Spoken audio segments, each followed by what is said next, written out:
Тегиз гүлдөгөн мезгили деп ошентип айттым эле. Аларга келсек элек. Биз Арзыкан Ормонова эжекебиздин үйүнө конокко келдик. Эжекебиз гүлдөрдү аябай сонун өстүрөт. Бүгүн гүлдөргө кантип кам көрүш керек, гүлдөрдү кантип өстүрүш керек жөнүндө бизге кененирээк айтып берет. Саламатсызбы эжеке, кандайсыз? Кандай? Келгиле. Бул гүлдөр менен гүл өстүрүү менин хоббим десем болот. Ошондой эле ар бир адам, ар бир аял киши гүл өстүрүш керек да, үйдө гүлдөр туруш керек. Гүлдөр бир жагынан мындай кооздук берсе жашоого.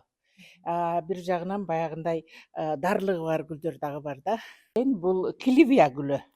Анан ушу гүлдү сатып келип, анан ошондон көбөйтүп атам азыр. Буюрса азыр мына ушул жерде 40 даанадай бар. Бул гүл эгерде жакшы карасаң, бир жылда 2 жолдон гүлдөйт. Бир жылда 2 жолдон гүлдөйт. Анан кийин буну кароо негизинен баягы минералдык азык заттарды бериш керек.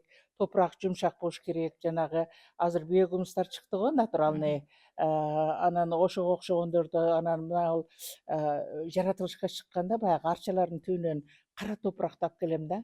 Ошо кара топурактар менен биогумусту аралаштырып, неме кылсаң, буга мына топурак азык жетишсе эле эң жакшы өсүп, анан бир жылда да ушу мен айткандай 2 жолдон гүлдөйт да. Мына бул жерде мына дарычылыгы бар алоэ гүлү мына.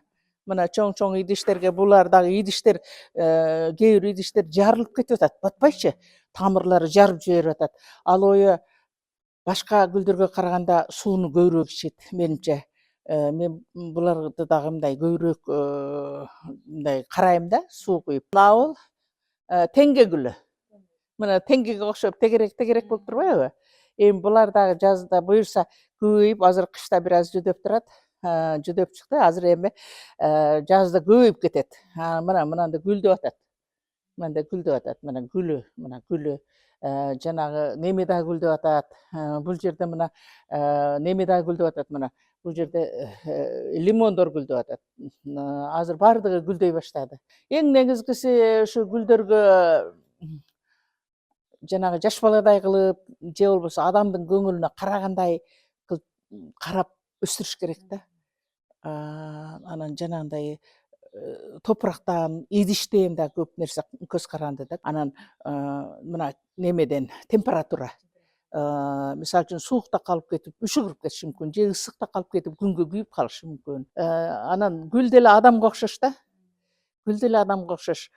Адамдын деле көңүлүнө карап, жакшына сүйлөсөң, жакшы мамиле кылат го. Жаман сүйлөсөң урушуп кетишиң мүмкүн. Гүл деле ошондой да. Буга деле баягындай караш керек гүлдү. Убагында баягы кандай температураны сүйсө, ошондой температурада коюп, анан кийин аны кээ бирлерин кыркып, кээ бирлерин болсо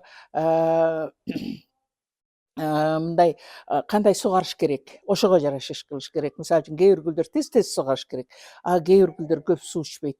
Көп суу ичпейт, неме кылсаң кайра түбү тамыры чирип кетет.